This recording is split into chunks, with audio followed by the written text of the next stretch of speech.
Hello and welcome to another episode of FPL Expectations with me, Craig. Now where Game Week 2 was just finished, I don't know how your teams are going along, but we're going to have a look at our experts' teams and how they've been getting on.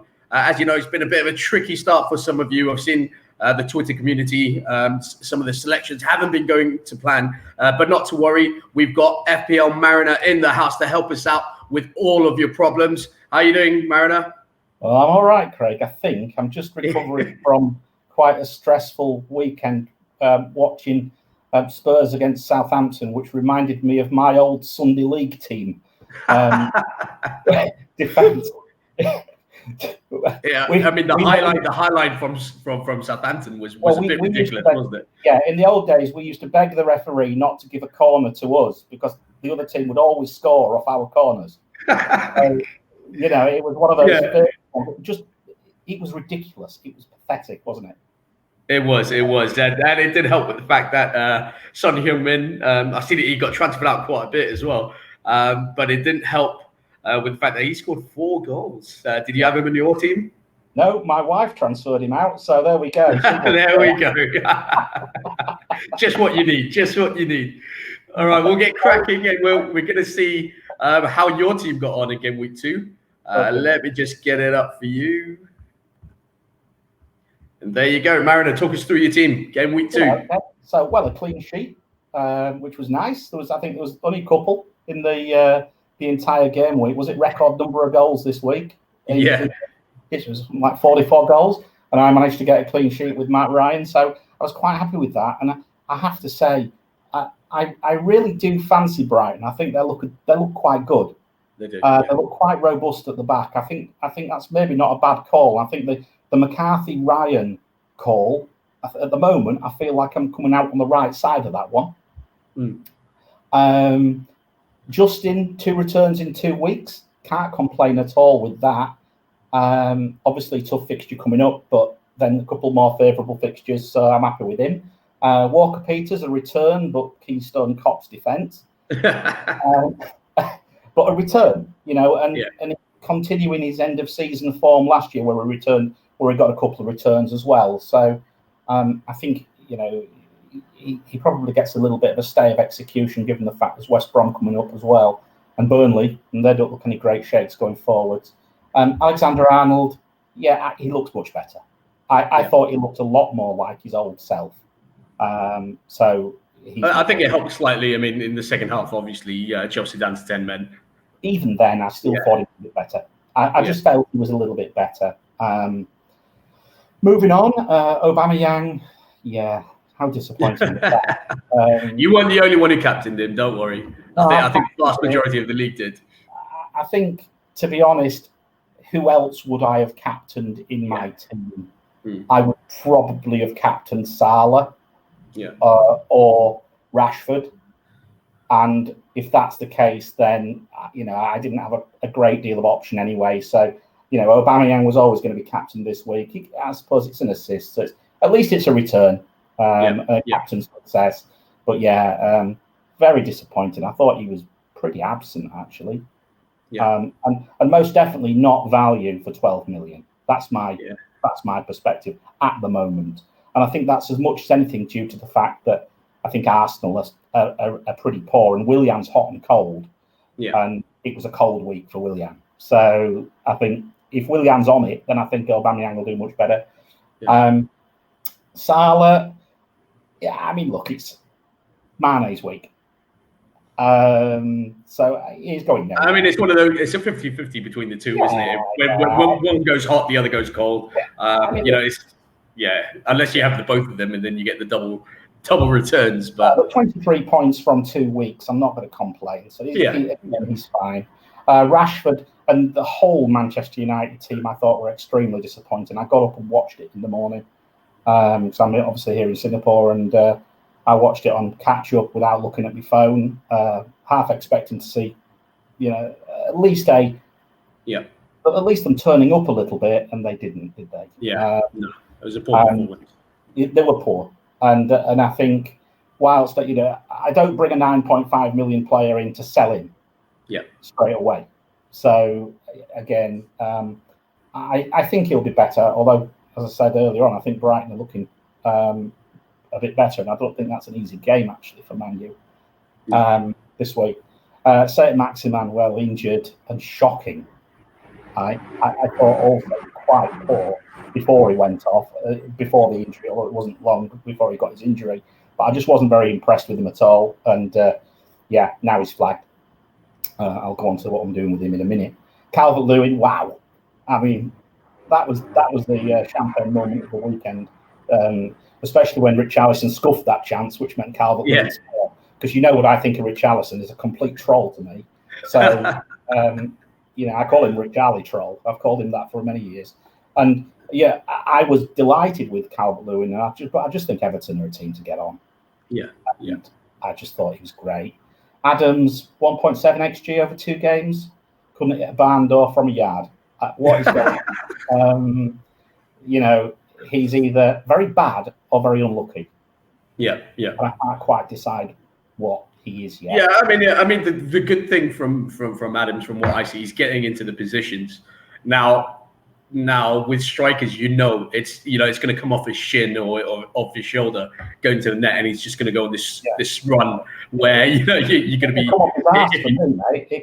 As long as it goes into the net, but at this moment, it's likely to hit him in the face and go straight into the goalkeeper's arms, isn't it?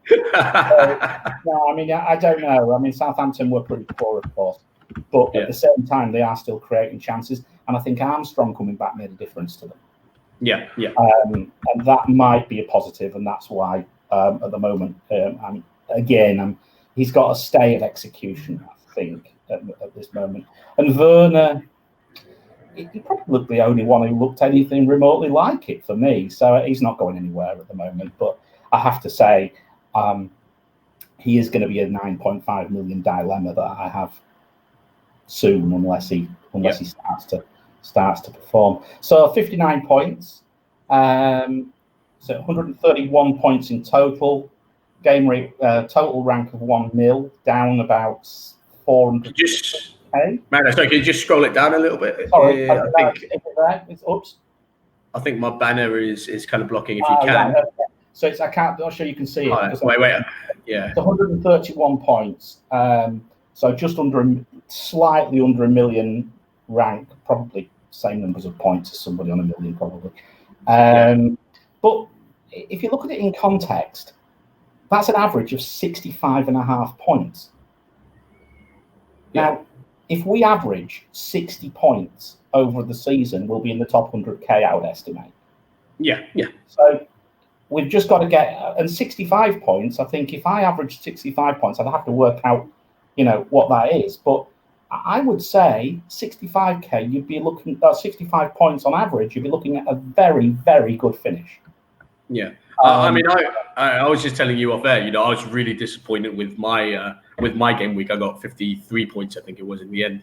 But for both weeks, I finished above the average, which is, the bare minimum for me. Once you go below the average, it's shit really. And I'm at 1.6 million now. It's one of those. I think early on in the season, with some players, playing chips really early on.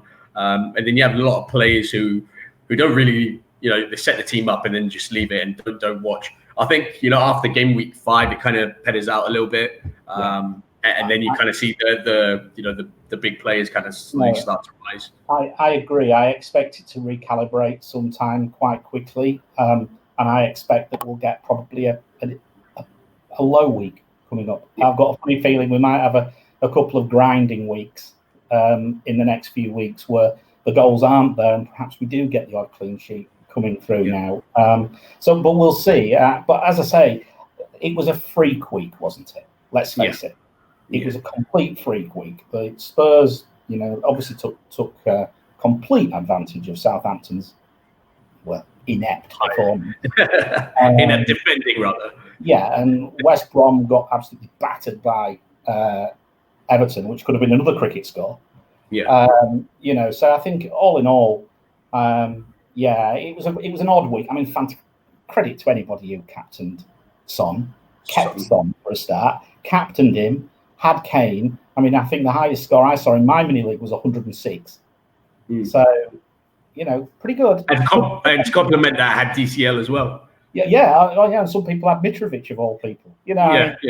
I think the highest score was it 165? Yeah, it's crazy. I think I'd retire. That would be it. I'd just say 165 points. That's it. I'm not playing anymore. Yeah. That's it. Oh dear. All right, so we're going to go to your transfer plans, and we've been discussing on our group chat some of the things, or some of the possibilities that you were toying with and everything. Let's just go to that and see what you're thinking, and ahead of game week 3, whether you've made any transfers already.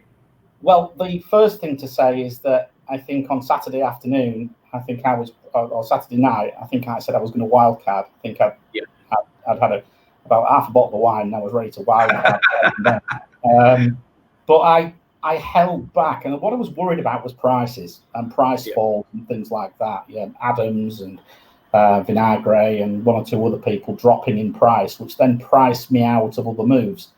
But I thought, well, I'm going to ride the punches for this week, having spoke to a few people, one or two people telling me to calm down. Because, we all get like this. It's one of those ones where a wild card makes you feel much, much better very quickly. But then I can't recall a wild card which works in 1 week that I've played. It always takes a while for a wild card to come in to really start to show its mettle. So I thought, and I didn't have enough information, and a lot of players who are scoring, 10s and 15s, if you extrapolated them out, they'd be scoring 500 points a season. And that's not going to happen, is it? So these players are all going to regress. They're all going to regress a lot. Many of them are miles too high on respect to the performance. So they're due to blank. So I tried to be calm and to stay, and avoid a wild card, which I have done at the moment. And that was really helped last night. In fact, this morning, when once again I checked my phone this morning, and to my great delight, I saw that Marshall had got injured. It's the only game in the world, I think, where we actually enjoy people's misfortune. But he went off injured, apparently, which now means that Vinagre, who's been festering on my bench, is probably going to come in for a run of fixtures. So that immediately took away one of my problems and didn't mean that I had to potentially play Justin against Man City, which I would have done actually rather than taking a hit. But so I thought, no, so I've set it up at this moment. You can see what I've done. I've set it up at this moment with Vinagre actually in the team, and I'm hoping he plays. But that certainly means now that I can concentrate on my planned move, which was Aubameyang down to KDB, which I think is a bit of a no-brainer given the fact he played really well yesterday, and also the fact that he is very good against top 6 sides and tends to do better. So I actually really fancy him against Leicester. So we'll see how he does. I might be proved wrong. Especially with the fact set pieces as well, penalties, free kicks. And of course, Leicester have still got Evans is still out. Yeah. So although I think I think Leicester didn't look quite so bad, but at the same time, I fancy Manchester City to get 2 or 3 goals. I think. I think KDB will be involved, and he's on penalties, and I do think that we probably need to be considering penalty takers, looking at the way it's going to go. I'm going to start. I'm going to give it 5 weeks. The amount of soft penalties that have been given over the last couple of weeks, it's been ridiculous at times, hasn't it? Yeah, it has, and I wouldn't be objectionable to see a wild card full of penalty takers. Quite frankly, I'm sure someone's doing it. And the other move is Saint-Maximin, as I said, the headband departs, and I've gone with Podence, who skinned De Bruyne last night, didn't he? Yeah, he did. He did. Not Meg, and then it was sweet. It was very sweet. I reckon he's that small. He ran through De Bruyne's legs as well. But I have to say, he looks the real deal. I talked him up in pre-season a lot. Then didn't have the balls to actually bring him in game week 1, which is that's me all over. But at the same time, that was always a plan to look to see how we did. And of course, now Jota's gone. I think that potentially up. So of course they could sign somebody else, they could sign another fullback, and that can change things. But again, looking at that fixture run, West Ham, Fulham, Leeds, Newcastle, Palace, it's a no-brainer. At 5.5 million, it's an absolute no-brainer. When we're talking about Wolves, I think, with Semedo coming in as well, I mean, he's going to place Doherty at the right wing back, so that will push Traore into a more attacking position. However, I think it will be Neto that probably misses out rather than Podence. No, I mean, look, even if Podence does rotate, then as long as I said, as long as you've got a strong fifth midfielder there, and in my case, I've got Souček, who can score in any given game, as far as I'm concerned. So if he was to not get on the pitch, and again, now it's 3 subs and not 5, if he doesn't, there's a chance that they don't get on all. So that means then that your first sub is quite important. So I'm not too worried, and I'm going to give him a run. We'll see how we go. I may even double up on them. Going forward. It's one option I've got going forward. Over to ASM to Podence, and they're done. They're not something that you're thinking about. You've done. Locked, done. Did them this morning before the price rise. Before I thought, I wasn't sure what was going to happen with the prices again, so it was actually before I think I don't know if Sam Maxman was going to drop, but I just thought I'd just get it done. I'm quite happy with it. Pep's just said, I think, on the press conference, it's not going to play any of his teams, any of his senior players in the cup. So I think we're all right with that. I'm a bit more confident than I was last week. I think I can avoid a wild card as long as there's nothing crazy happens, and I've got a rough idea what I want to do going forwards.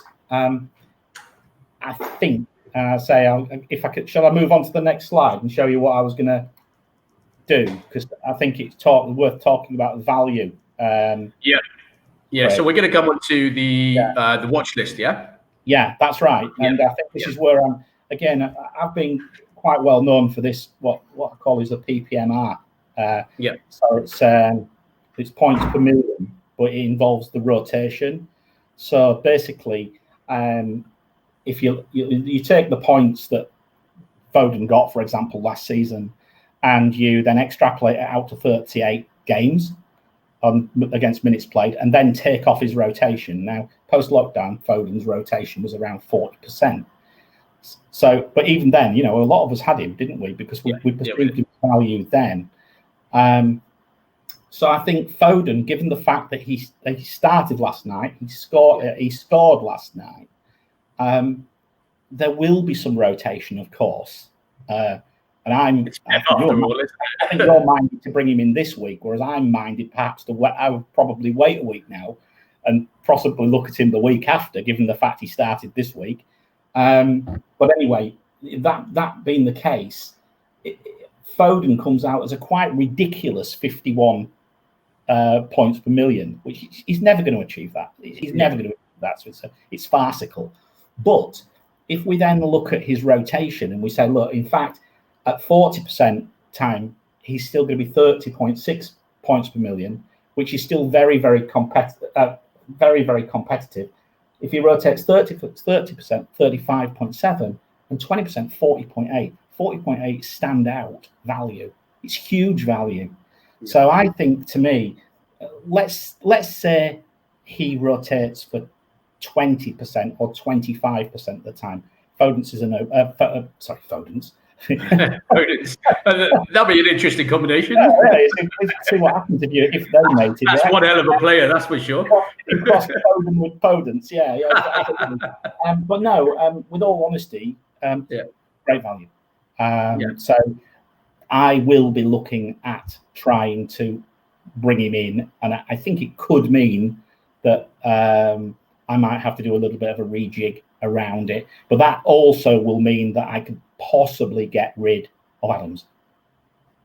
So there's some bits and bobs I can perhaps do. So I save some money in midfield, move it into the forward line perhaps, but we'll see. But I mean, I've highlighted a few other players as well who I think are very interesting to look at. I think Harvey Barnes. So there'll be the yellow ones that you've highlighted. Yeah. I think Harvey Barnes looked very, very good. Again, he was another one who suffered very badly with rotation in post-lockdown, but it looks like now he's got that slot, and he looked dangerous. And I mean, if you look at XG for Barnes against Vardy, he blows Vardy out of the water. Yeah. So I think Barnes looks quite good at 7 million. I think he's very, very worth looking at. James at Chelsea, as long as they sell Kepa, not sell him or bench him or bin him or whatever they're going to do with him. And he was bloody awful, wasn't he? But he's got attacking returns, and it looks like he's got that slot at this moment in time. So for 5 million, I think he's great value potentially going forwards. Jesus, he's probably one of the most wasteful players I've ever had the unfortunate chance of owning. But again, with Aguero out, he's good value. Yeah, I think that he looks like he's going. And again, if he continues to, if he doesn't rotate much, then he looks like he's going to be comparable value to a lot of other players. With Jesus, it's a bit of a funny one, because obviously in a team which creates so much, I mean, it would be the logical thing to do. But I mean, judging on the back end of last season, as well as yesterday's match, which I watched, he's obviously nowhere near the kind of quality that Could is. But at the same time, you know, he doesn't really stretch defenses. I mean, his goal yesterday, I think, took a bit of a deflection as well. You know, he's not a guy that you can look at and say, look, he's good for 20 goals a season, even if he gets regular starts in that City team. And that's what worries me a bit. I agree with you. He's super wasteful. He's either, as I say, he gets into great positions, then misses. Again, if you looked at what he would, if you projected his XG out, I think for last year, it would have been excellent given the amount of time he was on pitch. Yeah. But again, it's just the fact that he's missing these chances. If he puts that right, he could be very, very good value for a period of time. And he's very easy to get to, actually. That's the other thing. And he would be particularly if Werner doesn't perform. It's a very simple move to him. So, as I say, I've included him because I think it's worth mentioning, obviously, with the fact that Aguero, I think, is going to be out for a little bit longer. I'm not saying I'm going for him by any means. I think if I was to go anywhere, I would probably go down to Jimenez rather than up, or rather than alongside to Jesus. Being honest with you, even that I now own Podence. Lamptey, I thought, is fabulous. He's a brilliant asset to watch because he's just involved in everything, and he's good value. Now, for me, would I double up on Brighton? Possibly not, but I wouldn't discount it if they start keeping a few clean sheets. But no, I thought he was really good, and again, I've included him in the list. Yeah, in the 2 games, he's been outstanding. But the only worry with him is that he came off injured in the last game. He did. Now, we don't know how serious it is, but when I was watching it, it looked like a hamstring injury, which is always a little bit worrying. Which would be a shame. I think we just have to keep an eye out for the. As I say, this is a watch list. This is not somebody who I'd be bringing in now. I'm just very interested to see what's going on. Just any other noticeable players on there? Wood. For Burnley, I like the look of Morpie. For Brighton, I thought he looked sharp. Is Richarlison on my list? Oh my god! your favorite player, Richarlison. How can you forget him? As his Zaha look. I mean, there we go. Another one. We might talk about him in a minute. I'm not sure. And then, obviously, now the problem with my model, of course, is it's very difficult to predict what happens with players who didn't play in the Premier League last year. So from that perspective, you know, Costa and Klitsch, Leeds look good, you know, but I'm still a little bit unsure as to whether, I mean, they're both going to regress. There's no way they're going to get the points that they're not going to continue at the rate they're continuing. It's impossible. They'll score. They're not going to score 300 points or something ridiculous. So they're going to regress. But Klitsch is on penalties. So again, I think he would be a good one to watch. being honest with you. So yeah, so I think that's the rough list. I think you like I said, caught me unawares last week when you started talking about the watch list. So I thought I'd do a little bit more work on it this week. Yeah, so we did the hot or not last week, and so this narrows it down a bit, who's really caught your eye. Yeah, but that's as much as anything with involving the model of the value. It doesn't involve Podence, who would be right up there, okay, and because I've got him. So anyone who I know is not on that list. So that's my watch list as much as anything. So I just thought I'd share it with you. I think I'm going to probably not look at the rotation for another 3 or 4 games now. I just thought I'd start it, just run it for this week and last week. I'm going to probably around the international break, I might look at it in a couple of weeks, look at it again, and then see where people start to project at that level. But I think it's an interesting one. It's obviously tons of things are going to change, and of course, there's some great new players coming through. Pereira, I thought looked pretty good for West Brom. West Brom are horrible, of course, but I thought Pereira looked really good. Diagana was good as well. Diagana, again, another one. He's looking all right. Mitrovic is just doing Mitrovic things, isn't he? Yeah. Well, I'm just going to throw you this question. I mean, we've both got the same kind of problem, and I don't know if it's so much a problem. You briefly touched on it just now, and I think a lot of fancy Premier League managers out there would also be in the same boat as us. But Timo Werner, now he's got three matches, to really kind of justify his place in all of our squads. I think, just going through his fixtures, he's got West Brom, Crystal Palace, and Southampton. 2 of them are at home. Is it worrying the fact that he was actually played out wide? Just before the red card, he was out on the wings, and Kai Havertz played up front. Yeah, I think Werner, to me, I've not looked at his heat map actually. I've not actually got around to looking at that yet, but I'll take your word for it. But from my side of it, my perspective, there's also players like what's his name, waiting in the wings to come in. Giroud and people like that. Giroud and people like that. So if Frank wants to change things a little bit round, it wouldn't surprise me if he doesn't end out on that wing. If he's on, I was delighted they missed the penalty, because that means that Werner might get the penalties. I was delighted with that. I know what you mean. I mean, I don't think I've ever seen Jorginho miss a penalty. So I was kind of stunned. But it could possibly mean Timo Werner. But I think the way the amount of investment that the club and Frank Lampard have made with Kai Havertz, it's going to revolve around him a lot more than Werner. For example, against Liverpool, we saw him shafted out to the wing to accommodate that central position for Havertz. I think Havertz is just going to take it. He's a young lad. He's probably just going to take a little bit of time to settle. I think Werner, dear me, if he looked anything, I'm not sure I can captain him this weekend. I've got him, and it's West Brom. But is that worrying though? When you can't captain a 9.5 million striker against a newly promoted side, and not wanting to captain him, absolutely, it is. Yeah. So, knowing my luck, he'll go and get a hat-trick. So.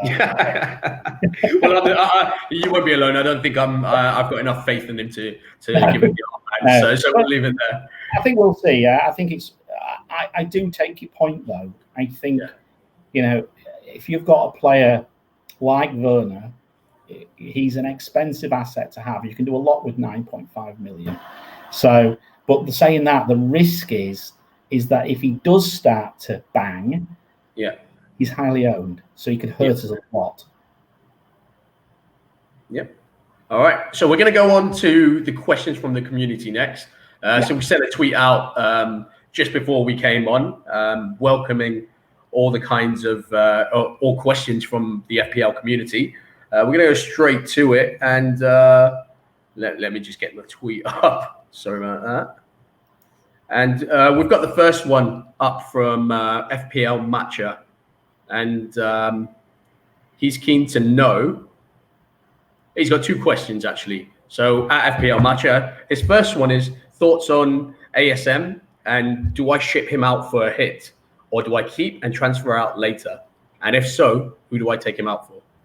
Okay. So we did briefly touch on this just now. I think we have, and I think you probably know my answer. But I think the question I would fire back at him, of course, we can't ask him personally now, but I think what I would say is how strong is his bench? Does he need to take a hit?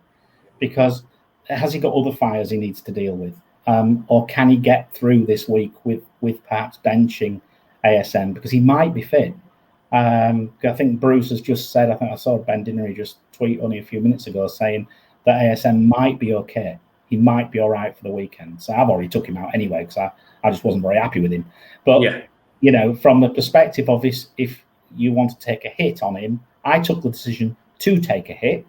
But again, I'm looking at playing the longer game and thinking I can recover those points using Podence over the next 4 or 5 game weeks, which means that hit is value, not something that, I'm not just going to do it willy-nilly. So I would say that it depends on who's on your bench. Like for me, I have Souček on my bench, sat first bench. I'm quite happy to leave him there. So I've no worry doing it. Would you look at other people? Klitsch, if you can go 0.1. On penalties, I think he's well worth a look at. Pereira? Yeah. Possibly. Again, Pereira 6.5, I think he is. I think it's 6. Is it 6? Or was it 6? I can't remember, mate. If I'm wrong, I'm wrong. I thought it was 6. But in any, so that's what I think. And I mean, look, if you can go to Fodencio, if you want to call him that, you can get up to you can get up to 6.5. Then I think long term, I think Foden is fantastic value. It's very much dependent on what he's got in his bank and also on his bench. Correct. All right, we're going to move on and to his second question. Same guy at FPL Matcher. His second question is Jimenez for Ings now or game week 4 onwards? Now. Straight away. No brainer. Straight to the point. Now. Right now. There you hear it. Now, 100%. I think Ings is regressing. I've got a feeling he's still going to score penalties. I think Southampton don't look the same. I mean, Armstrong's coming back in. I just think that, to be honest, Jimenez is just Mr. Consistent, isn't he? He's just going to return and return and return and return and return. Whereas I just think that Ings may not. So no, I personally. I mean, I owned Ings all the way through his great run last season. I love Danny Ings, but I just think Jimenez for me. Okay. Next question from @Kartik_Guna. He asks your thoughts on Podence versus Foden versus Costa. So now we got a 3-way there. That's the first of it. So I'll leave you with that first. Right. Foden, Podence, Costa would be my order. Okay. Foden, Podence, Costa. Second bit is Barnes versus Zaha. Barnes. Clean sheets. Barnes now, because, and I'll give you a caveat there. Barnes now, because there's still, the transfer window is still open.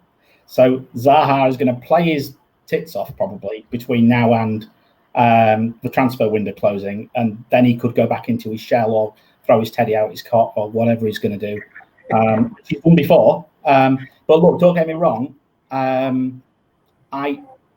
think that Zaha looks a different player, and Crystal Palace's fixtures turn quite nice after game week 5.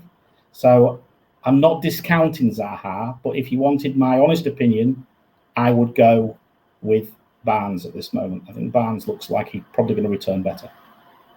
Okay, the next one's a little bit weird because it's something that I would have thought you'd ask just when you're starting out, when you're doing your first team ahead of game week 1. But we've got to answer it. Clean sheets seem highly elusive. Go with a strong keeper or just a 4.5 and set and forget. So I'm guessing he's playing his wild card, if anything. Right. He's reaching his keeper. So once again, go with a strong keeper or just a 4.5 and set and forget.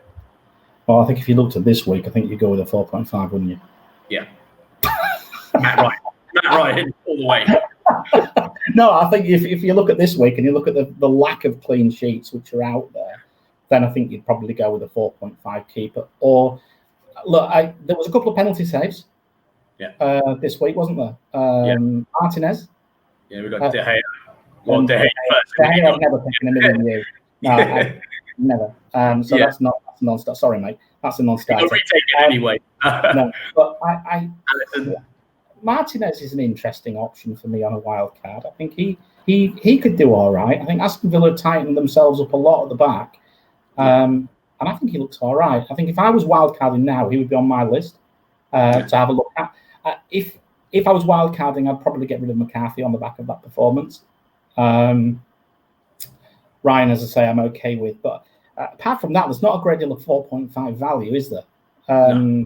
Again, I think you've got to go up to... And if you went up to Ramsdale, what are you going to get? Well, you've got a Sheffield United side who don't look like can defend very well at the moment.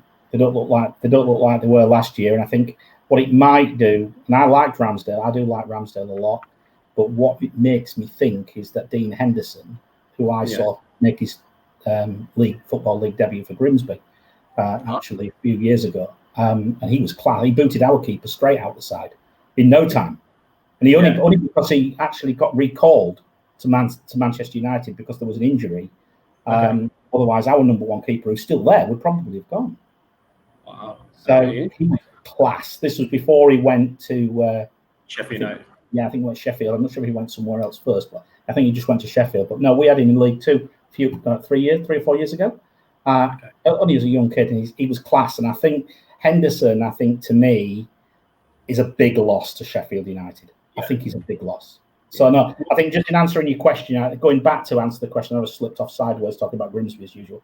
But no, from that perspective, it's very much dependent on where you are in the overall. But I wouldn't just transfer a keeper just for the sake of it. That's just a waste. All right, and our final question is from. Let me just get it up. At K-pop multi-stands. Interesting. He asked, do I go for Zaha and Davis? I'm guessing it's Keenan Davis, or Podence and Mitrovic. Zaha and Davis. I mean, Davis isn't playing. Davis isn't playing, and what's his name? What's the young lad who's coming from Brentford? I forget his name. Yes. So he's pushed Davis down the pecking order further, and it's a relative no-brainer that. You're looking at Mitro and two starters, aren't you? Two starters. I mean, it's going to make a huge difference. So yeah, you go for the two starters. So Podence and Mitro for you there, K-pop multi-stands. Yeah. All right, Chris, it's been fantastic having you on.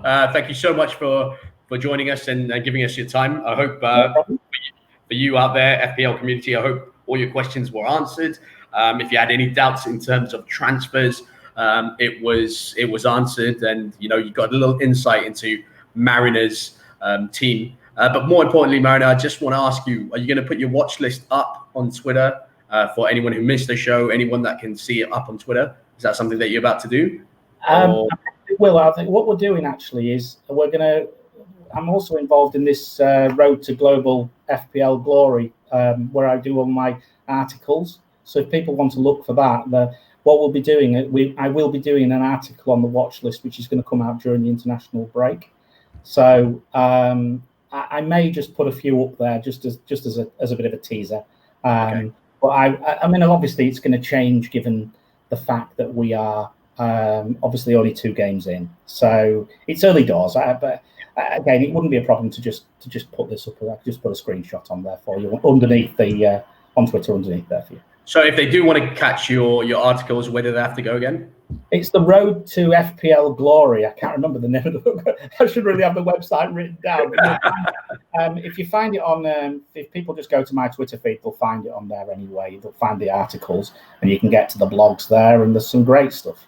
So, and again, it's just all about, at the end of the day, we do compete against each other in mini leagues, but we just all want to improve, don't we? So I think that's the general idea, and it's a very friendly community on there, so as well as FPL expectations, of course, which is why I'm more than happy to help people out.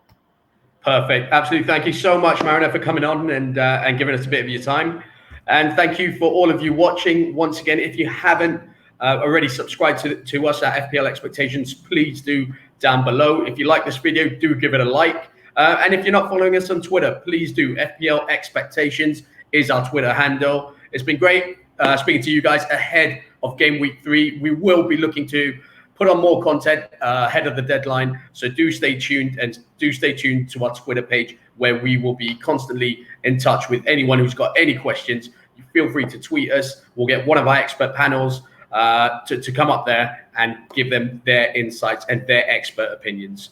It's been great having you guys. Thank you so much. Till next time.